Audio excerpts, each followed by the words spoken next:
Hey, how you doing?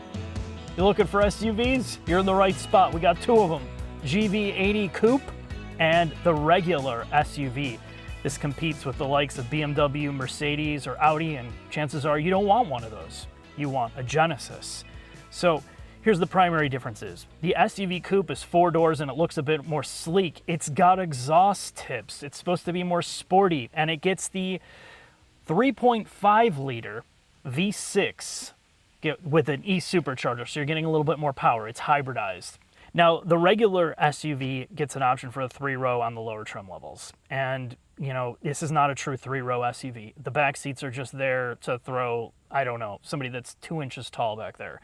You're going to roll with the seats down mostly. But when you put these side by side, surprisingly, other than the angle of the roof on the Coupe, you don't lose that much in terms of storage. Yes, it is smaller, but you're not losing that much. So it depends on what you're looking for.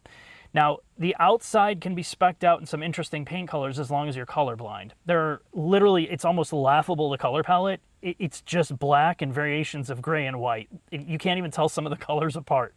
But the good part is when you look at the inside of this, it doesn't carry over the same mistake. This is the turtle Sunday interior with the brown and the black. It just looks really, really good. It's one thing that you will definitely notice the more time you spend in it. It's a super solid, isolated experience. The materials are really well thought out. There's great geometry. Most of the ergonomics are good. The SUV Coupe that we get has the maraschino cherry interior with the red and the black. Again, really, really nice, and you really don't appreciate it until you get in here. So the layout has been updated quite a bit. You know, the HVAC controls are slightly different. This now has a single piece bonded glass infotainment screen. There's no longer a threaded screen that's too different. It's OLED. The display quality is very, very good. However, the dash, you know, it's with these stuck-on screens, it still looks stuck on. And because you're sitting in a higher seating position, I never feel like I'm really, you know, in the right position to look at the screen. I much rather prefer it being integrated into the dash or more wraparound or curved. But it is a good display. The infotainment is a different take on things. Unfortunately, it does not have wireless Apple CarPlay or Android Auto. The audio system, the upper end is Bang & Olufsen. It does sound pretty good, and you can tweak it for a bright or more warm to your preferences, a little bit better than some of the audio systems without having a full EQ. Sorry to interrupt this video. I know you're learning a lot about the infotainment, but I wanted to take an opportunity to talk about me because that's all that matters. And I wanted to say, you know, there's a certain place in your life you get where you need to take a break, whether it's from your family, your friends, your job. And for me, I've left all of those multiple times to just get away. And today I realized sitting in front of my computer that Jack has chained me to my desk editing all his Porsche content. Everything revolves around that for him, from the wallpapers that he allows me to cycle through. My folder structure is just all a bunch of his Porsche cars. And I decided, I'm like, look, I'm gonna do some driving on the simulator so I can practice. And I find out that he's taken over my iRacing account, and now I can only drive Porsches. And there's only so much of that I can take before I can no longer operate like a normal man. So I decided I'm gonna clear my head and take a drive. Just let the world go by. And I'm gonna go to one of my favorite places to get a meal. And I get there, and I find out that Jack's dad had closed down my local Arby's. He literally bought it just to shut it down so I couldn't go there anymore. And Jack is worried about my health. He wants me to be working 24/7. And I open up the trunk to pull out a chainsaw to cut down the fence, and I found some factor meals, and Jack is really pushing the factor meals for me because it's a healthy option. I don't have to cook. They arrive at my door. They are a fresh meal. It's prepared by chefs for me. I can enjoy the meal on the go, and it literally takes about 2 minutes to pop it in the microwave. And I just sat there, and I enjoyed my food while I looked at that building, empty, vacant, where I had so many good times with my family. My third wife and my fourth wife used to bring the kids there, and we would have a couple Arby's roast beefs, but now that's over. And now it's time to eat healthy. And that's what I'm trying to get at here is if you want some of the best food in the industry delivered to you, you can have it.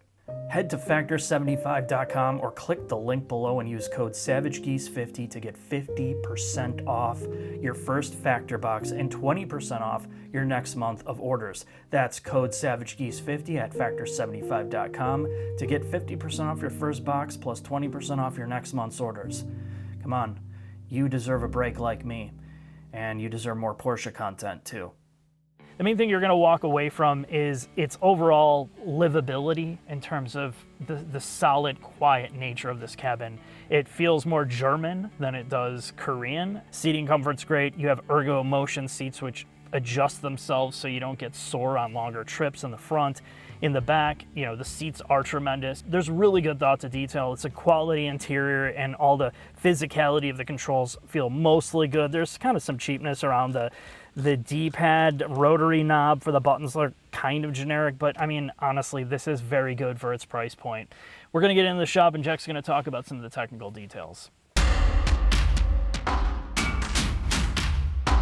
In the shop with the 2025 Genesis GV80 SUV and Coupe, the GV80 represents one of the most important products for Genesis as a brand here in North America. It's about a third of total sales.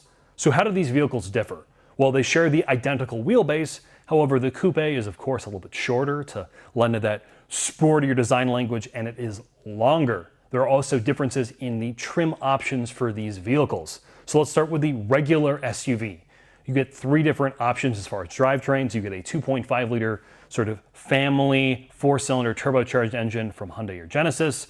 This makes, in this configuration, 300 horsepower. It is all-wheel drive as standard. It puts its power down through an 8-speed automatic gearbox.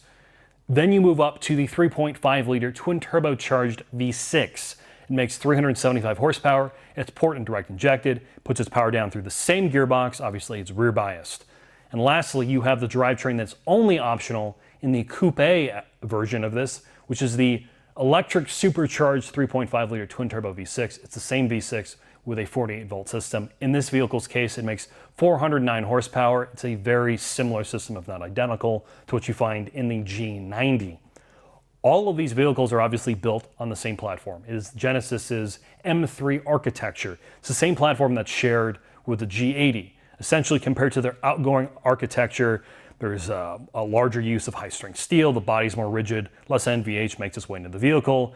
The extra high-strength steel and changes in manufacturing processes also help with the body structure being more rigid, less twisting forces for the second or third row occupants to deal with. In the case, of course, of the GV80 Coupe, you can't get this as a 3-row vehicle. Suspension tuning or suspension.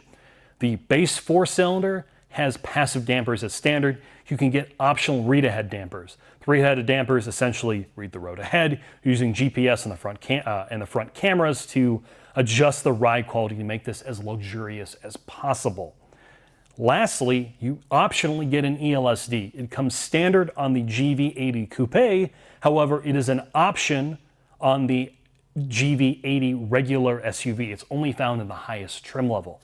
The other thing to bring up, of course, is braking. All of these vehicles share the same essential brake setup. They get a little bigger and more powerful when you move up to the bigger engines, but the top trimmed vehicles get 22s. Sadly, in the case of the regular SUV, that's the only way you get an ELSD. The compromise of the 22s is ride quality. They don't ride as well. That's the one big thing I could say the GV80 doesn't do well, despite its luxury push, is compared to a lot of its competitors, it's pretty harsh over big bumps. But with all that said, I think it's time for us to go take this for a quick drive with Mark.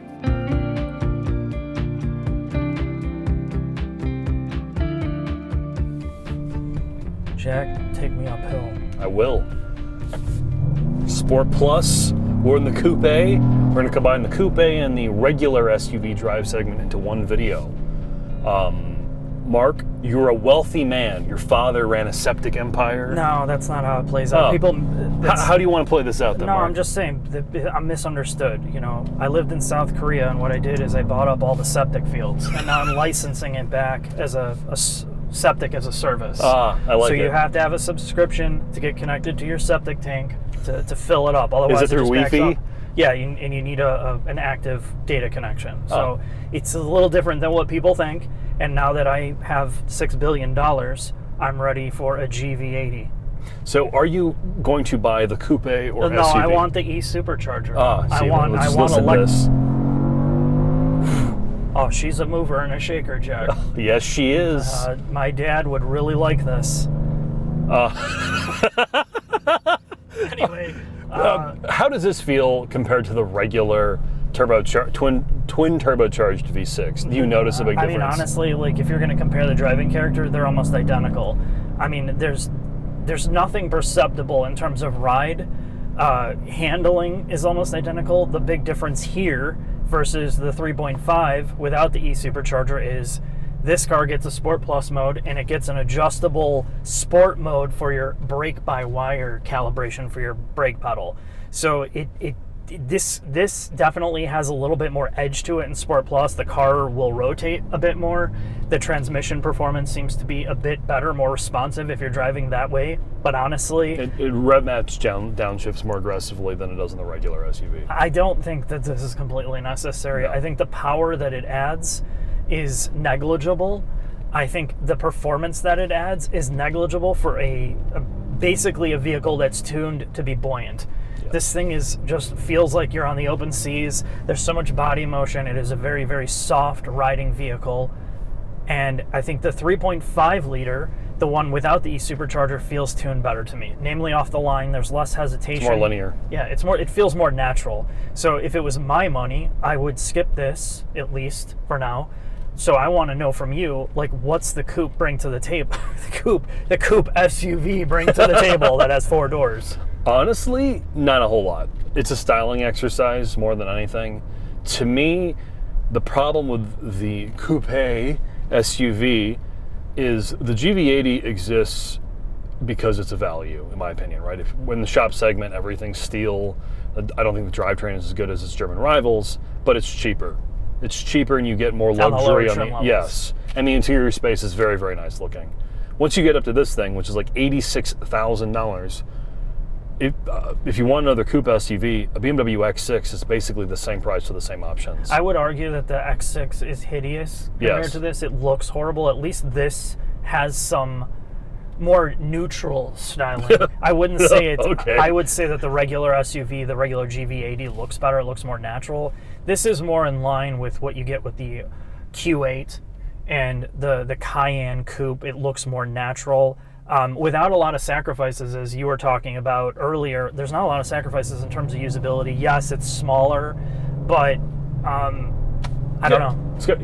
To me, all right, looks aside, objectively, though, I feel like it's a better car, the X6 versus this. No, for the same amount of money. I think so. I think so. And that becomes the hard part. Where, like, in the GV80's case, that thing fully loaded, the SUV we have, is like in the mid-70s, which is less than an equivalently equipped German car. And the interior is very, very nice. The drivetrain's really smooth. Like, I understand why you would buy that. I don't think the e-supercharger in the GV80 adds a lot to the driving experience, to your point. It's not bad. I just don't think it's worth the several $1,000 delta over the regular twin-turbo V6, at least in my time with this car. Yeah, this is, and I said this to you right when we got in it, I'm like, this is such a, the 3.5 adequate for this car. Yeah. It's smooth. However, I think the main thing is, it's kind of like I would rather see this electrified, like just a full-size electrified SUV, because you get rid of the drivetrain problems with this that it has. And it's just, do you want more complication to make this marginally better than a regular internal combustion car? And I think that's the argument. But, okay, if you don't care about that, you're going to like the way it's soft most of the time in comfort mode, which is where you're going to leave it. It's mostly docile. It's super quiet. The audio system's decent. The electronics work great. So that's why you would choose this. Yeah. It's really well packaged and integrated together, and it feels very high quality. And it's an alternate to the tried, like everybody buys Mercedes or Audi or BMW. It definitely gives you a sense of uniqueness, namely like the other one. The matte paint, yes. It does have a presence to it. It definitely does. I think the best part about this vehicle, and maybe something it does even better than the German rivals, is sit like 75 miles an hour on the highway. It's ultra quiet. You have a nice interior space. You have all the technology that works pretty well in this car.